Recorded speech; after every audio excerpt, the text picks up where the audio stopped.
Chapter 14. Preparations. Maya. By the time midday rolls in, Eric has left, and I find myself sitting alone at home. His proposition still echoes in my mind, leaving me speechless and stunned. I can't believe I told him I was going to New York with him, no matter what the plan was. It's official, I have lost my mind. I mean, what was I thinking? It's strange, really.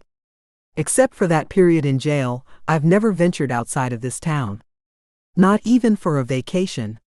My life has been confined to the familiar streets and neighborhoods, and the idea of leaving it all behind, even temporarily, is both exhilarating and terrifying. I think I have just royally screwed myself. As I sit in the cozy silence of my home, I reflect on my life here. It's a place filled with memories, both good and bad. This town has been both my sanctuary and my prison, and leaving it behind feels like a leap into the unknown. But there's something about Eric's determination, his unwavering resolve to take on the Ravens, that's infectious. It's not just about the fight itself, but the fact that he's willing to reach out to allies and explore new avenues to win this battle. And he wants me by his side. I stand up and walk to the window, looking out at the familiar view. Change is scary, but it's also an opportunity for growth. Perhaps this journey to New York is exactly what I need. It's a chance to break free from the chains of my past and face the future head-on. I take a deep breath and make up my mind. I'll go with Eric to New York. I already said I would anyways, so there really isn't any backing down now. Eric mentioned that we needed to leave early tomorrow, using the term first light. Despite his transformation from the high school nerd I once knew, some things about him never changed. But the real issue at hand was the new role he'd assigned to me, that of his personal secretary. I couldn't help but chuckle at the thought. My wardrobe consisted mainly of tank tops and cargo pants, hardly the attire befitting a secretary. The idea of playing such a role was both amusing and daunting. Not to mention, I hadn't done any shopping in a while. As I contemplate my clothing predicament, I realize that I have a lot to prepare before our journey. Not only do I need a more formal wardrobe, but I also have to make arrangements for my home during my absence. It was a daunting task, but it was also a chance for me to prove that I could adapt to new roles and challenges. With determination, I begin to make a mental checklist of everything I need to do. Shopping for appropriate attire would be the first step, followed by notifying my neighbors about my temporary departure and securing my home. The day ahead promised to be busy, but I was ready to face it. My mental assessment is interrupted as my phone begins to ring, and I quickly leave my bedroom to pick up the call. The caller ID displays Tanya, which surprises me a little. Tanya and I had kept in touch since her last visit, sending occasional texts, but it wasn't common for her to call during work hours. She is dedicated to her store, after all. I pick up the call, and Tanya's voice greets me warmly. "Hey Maya, what you doin'? How you holding up?" I sigh, the events of the past few hours still fresh in my mind. "I've been better, Tanya. Thanks for asking. I heard you've been keeping an ear to the ground." Tanya chuckles softly. "You know me, always trying to stay informed. I heard about the attacks on the site and Eric's house. It's pretty crazy." I agree, my thoughts aligning with hers. Yeah, it's insane. We suspect it might be the Ravens, even though this isn't exactly their usual style. Tanya's tone turns thoughtful. "The Ravens, huh? That is a little out of character. They're not ones for the cloak and dagger approach. They usually favored the bold approach, but I guess desperate times call for desperate measures." I nod, even though she can't see me. Exactly what Eric and I were thinking. "Ah, speaking of Eric, he said you'd be needing help with a few formal outfits." "Eric called you? Really? I can't pick out my own cloths now." Tanya confirms my question excitedly. Yeah, he did. Surprisingly proactive, right? But also, have you seen your closet? Formal is not exactly your style. Besides, he mentioned that you needed some corporate wear. I've got a few ideas in mind, and I can swing by with some selections. How does that sound? Even though I gave her a hard time about it, relief washes over me. Eric's thoughtfulness was impressive, but so was Tanya's readiness to help. That sounds amazing, Tanya. I appreciate it. When can I expect you? I can be there in about 45 minutes. Does that work for you? I glance around my place, thinking about what I needed. That sounds great. I'll be here. Thanks again, Tanya. Tanya's voice held warmth. No problem, girl. We gotta stick together in times like these. See you in a bit. With that, we say our goodbyes and I hang up. It is reassuring to know that despite the chaos and uncertainty surrounding us, I had friends like Tanya and Eric by my side. I contemplate reaching out to Eric to express my gratitude for taking the initiative with Tanya. But then I reconsider. I'm well aware of the countless messages and calls he's likely fielding right now. He's already gone above and beyond to help me, and the last thing I want to do is become a distraction, even if it's well-intentioned. So I decide to hold off on the call for now. Eric has his hands full, dealing with the aftermath of the attacks and trying to find a solution to this Raven problem. I'll have a chance to thank him in person tomorrow on our way to New York. In the meantime, I can focus on preparing for our trip and assisting in any way I can.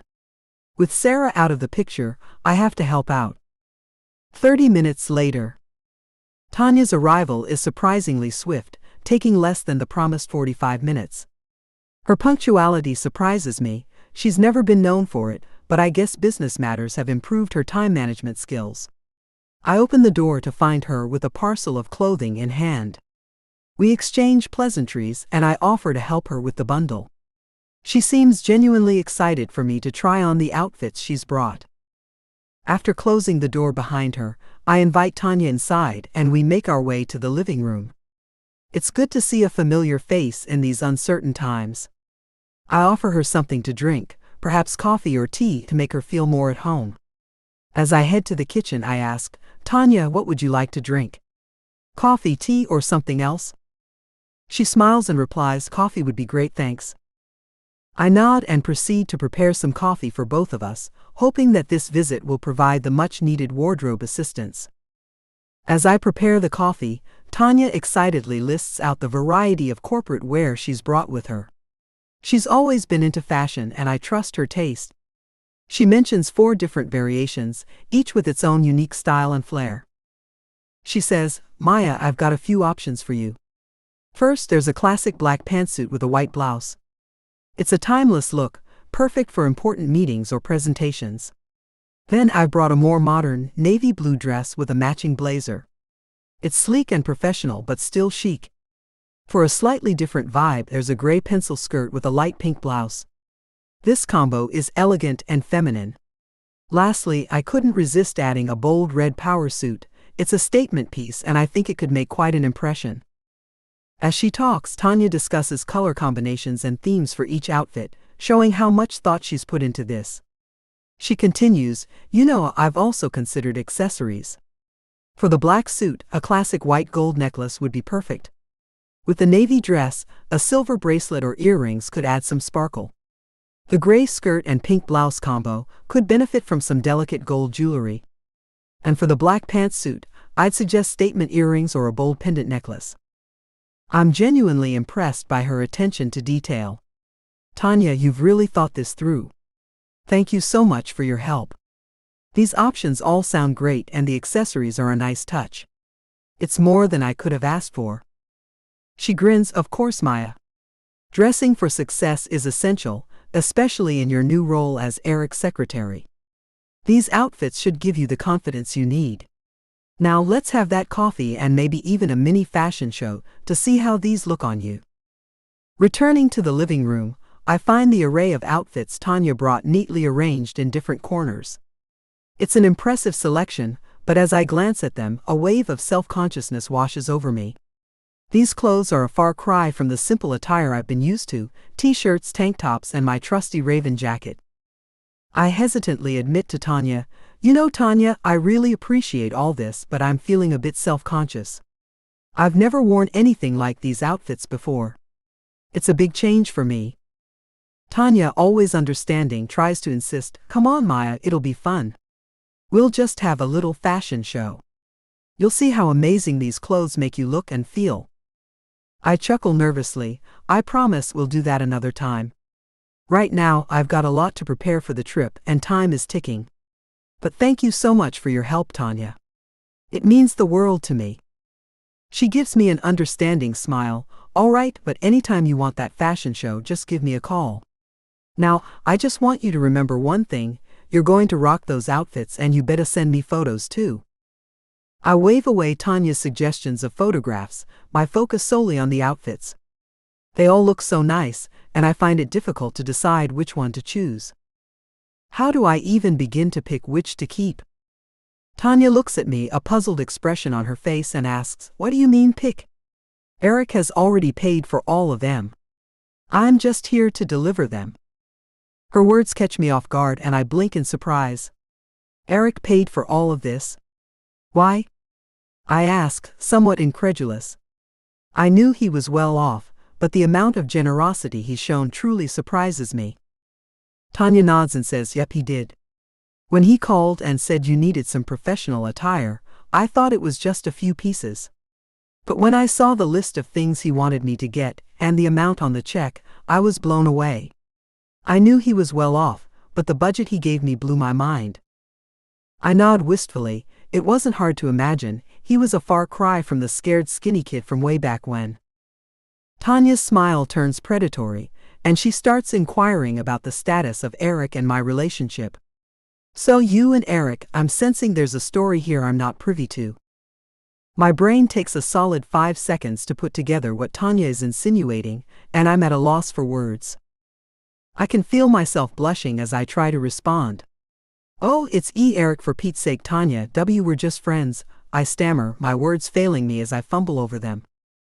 Tanya raises an eyebrow and gives me a knowing look. "Maya, a guy wouldn't spend this much on a woman he's not interested in," she says with a wink. I open my mouth to refute her claim, but then the image of Eric shirtless, which I glimpsed earlier this morning, pops into my mind. Add that to the fact that he has started calling me babe. My cheeks flush and I can feel myself stammering all over again. I mean, well, it's not like that," I manage to mumble, feeling utterly flustered. Tanya chuckles softly, clearly enjoying my embarrassment.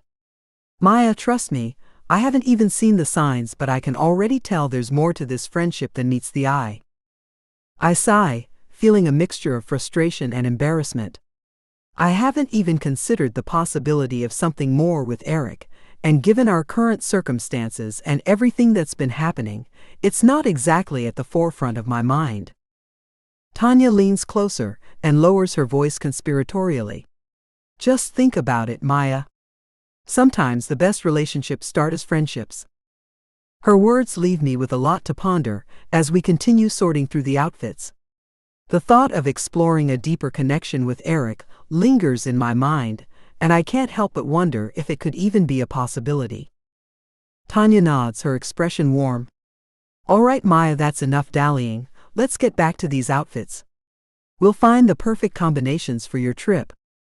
A few hours later, Tanya and I spend the better part of the day discussing outfits and combinations. She helps me try on various dresses and outfits. I have to admit, I'm pleasantly surprised by how good I feel in them. The clothes make me look and feel different, more sophisticated and confident.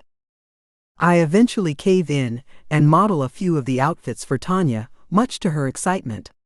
She claps her hands and cheers me on as I strut my stuff in the living room. It's a side of me I haven't really explored before, and it feels surprisingly liberating. As I look at myself in the mirror wearing one of the dresses, I can't help but think about Jonah. He spent a large portion of his life trying to shake the tomboy out of me. He used to say that I had so much potential to be fashionable and stylish if only I'd give it a chance. I used to scoff at the idea, but now, seeing myself in these outfits, I realize he might have been onto something. I wish Jonah were here to see this transformation. He would have been so proud, and probably teased me about it in his usual big brother way. The thought of him brings a bittersweet smile to my face. He's always been my biggest supporter, and I miss him more than words can express. As I change out of the most recent outfit, Tanya starts packing up her bags. I decide to throw on a pair of comfortable cargo shorts and an oversized t-shirt. The corporate wear was a fun diversion, but I'm more at ease in my usual casual attire. I escort Tanya out the door, and the fresh air hits me like a welcome breeze. After spending most of the day indoors, I'm eager to soak up some sunshine. The sun is beginning to set, casting a warm golden glow over everything. I step onto the porch and take in a deep breath. The familiar sights and sounds of my neighborhood surround me. It's a comforting feeling, knowing that even with all the chaos that's been happening lately, some things remain constant. Tanya and I get carried away with our idle chatter, and I don't even notice how far we've walked from my house. It's been a pleasant distraction, and I'm grateful for her company. But as I glance at my watch, I realize that it's time for me to start heading back. I mention this to Tanya, and she agrees, apologizing for losing track of time. I reassure her that it's not a problem at all. I've enjoyed our conversation and the time we've spent together today. We exchange a warm hug as we part ways, and I make a quick U-turn to head back home. The sun has sunk halfway into the sky, painting it with a breathtaking tapestry of colors. As I resume my walk, my attention is drawn back to the scenery around me. The streets are bathed in the warm hues of the setting sun, creating a picturesque view. It's moments like these that make me appreciate the simple beauty of life. However, my peaceful stroll is interrupted when I notice a hooded individual not too far ahead. Their posture seems peculiar, with their head angled just right so I can't see their face. It's a bit unnerving, but I try not to jump to conclusions and continue walking past them. But my unease grows when I perceive the shadowy figure moving out of the corner of my eye. They cross to the other side of the street and start heading in my direction. Alarm bells start to ring in my head, and I can't help but feel a sense of danger. Without looking back, I decide to quicken my pace. It's better to be safe than sorry, and I'd rather not find out their intentions. I focus on heading home, hoping to put some distance between me and the mysterious figure.